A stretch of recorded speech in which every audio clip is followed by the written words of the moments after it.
Hello again. Today we are going to be talking to you about communicating, and more particularly communicating with your child, and how we can communicate with our child to effectively get things done. Communication requires vocabulary and understanding the meaning of words.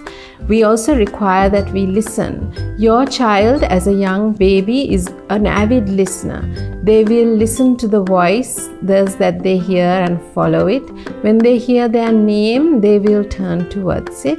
They will not be able to articulate words, but they are listening and beginning to incorporate the meanings of words. Children at this age are going to learn through listening, and repetition helps.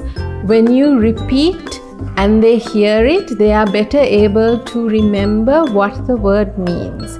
And even though they are not speaking, when they do start speaking, they are very emphatic about meanings of the word. So you will see your baby say no, and he's very clear about what exactly no means. Children are always trying to communicate even before they can speak, and they do this with gestures, facial expressions. About 60% of our communication is nonverbal. So watch yourself and watch your baby, because you are communicating in that way as well. Likewise, your children are also very keen observers and are very good at picking nonverbal cues, and also then go on to imitate it. So say you're with your child, you're spending a little bit of time with your child, but at the same time there's a text message that comes in, so you check on your phone, or you have to write an urgent email and you check on your computer. Your child is going to get the message about paying attention in this distracted manner. Your child is also going to get very upset because he's not getting the attention that he needs. This does not hold well for future communications, where you need to be very direct with your child and ensure that the child is listening to you and also following through then on your own instructions. Another important thing to keep in mind is that when young children are communicating in particular, a lot of the times they are communicating from a place of inner emotions.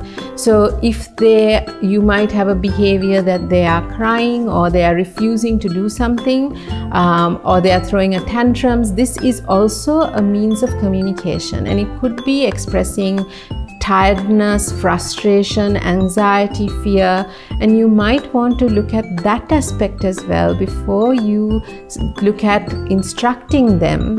Make sure that they are in a ready position to receive this instruction. In order for children to do something, they also need to know exactly what is required of them to be done and how to do it. And this is very important for you again in terms of modeling behaviors. So before you instruct them to do something, you would want to do it with them beforehand. Or if you're just simply instructing them, you would be very clear about the type of instructions that you give them. If you want to go and them to leave the t-shirt on the bed, you will carry this t-shirt from this place and place it on the bed in your room.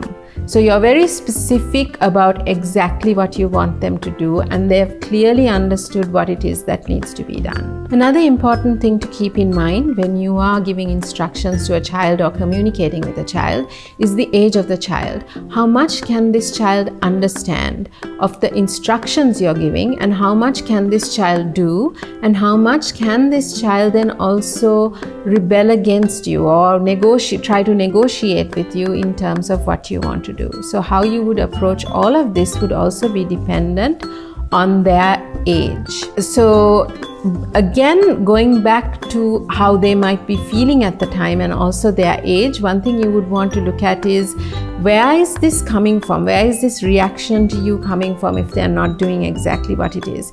Is it that they are hungry? Is it that they are upset about something? Check that out first, then check out, okay, have they clearly understood what needs to be done? And then we can get more specific about what happens when we don't get done. But age-appropriate instruction and also age-appropriate instructions and tasks becomes very important for us here. Now, supposing your child is between 1 and 3 years old, this child is going to be and you want the child to do something, the child might not necessarily know exactly what you want the child to do. So your instructions are going to be really descriptive. And another thing that might help you is also proximity to the child. So when you are instructing the child, you might want to come down to the child's eye level so that the child is clear what has to be done. You could make sure also that there are no other distractions and the child is also listening to you. As the child gets older, of course, same tasks would have been done many times, and you can give less descriptions, but you can have the same expectations, and also you can be more clear about the boundaries, about when it needs to be done. There are, of course, times that you can be open to negotiation, but at the same time, if you want something done and something must be done, the child needs to follow through, and you need to give the consistency there so that the child is going to listen to you at crucial times. Another thing that's really important also in trying to get children to do something is to listen to them. And like I said, they are going to be talking to you based on two fronts. First is their words are going to explain to you what they would like to say at this time, what they know how to express based on their level of understanding, but they are also explaining their inner feelings that are coming through. So it is maybe when they are very young, they might not be able to also clearly tell you exactly what the feeling is. So then your role here is to make sure that you validate their feelings.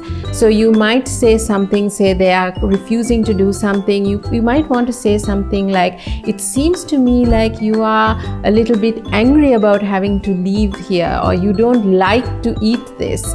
But again, reassert that once you validate that, they also have to follow through on actions. Just give them that little space for them. The other thing that would really help in having children follow through with your instructions would be the quality of your relationship. So just work on that, make sure that you have time where you listen to the child, talk to the child, play with the child, so that the child is very comfortable and secure and is not going to be rebelling all the time or going to be ignoring all the time, and also knows when he can play with you and when he cannot play with you. And for this, the establishing of boundaries is very important. You can listen to children's expectations, but children also have to be very clear that this is what you require. Consistency is a key. So the following are some things that you can keep in mind to help you if you are in a spot. First, when you give instructions, make sure you have your child's attention. If your child is distracted and not listening to you, this child is not going to follow through on this. So make sure you have that space with them. Physical proximity helps a lot. So when you are giving instructions, that you come close, come to eye level, hold the child's hand, instruct them, becomes much easier for the child to follow through on this. Another thing is the kind of instructions you give them. Clear, simple instructions that help, that they are clear to, that they clearly understand, helps them to follow through on action. So you would want to be sure that you know the age of your child and you're giving age appropriate instructions. Younger children will have one instruction at a time. It might be multiple steps, but you will give one at a time. Leave the t-shirt on the table means pick up the t-shirt, take it to the room, leave it on the table. Now let's say that you have given instructions to your child has followed through, but you want them to keep doing this. So one thing that's really important now is that you appreciate the child for what they have done. Praise the way in which they have done it. Children love to be validated and praised. It's a form of attention that's very positive, and it gives them a lot of confidence for later as well. So tell them exactly what they did that you liked, so that they would come back and do the same thing. The thing about giving rewards besides praise here is that sometimes they might just do it for the reward, in which case you would have problems later on getting them to do things without giving them a reward. So you just want to keep this in mind. I think the most important thing I can tell you is that we appreciate that having a young child, getting them to do things, looking after this child, looking after all the other things you have to do is a very challenging task. And you just need to be kind to yourself with this. Maybe there'll be days where your child does not follow through on instructions, and it's just one of those days. But next day you get out and remember, consistency is the thing. Be kind to yourself. Thank you.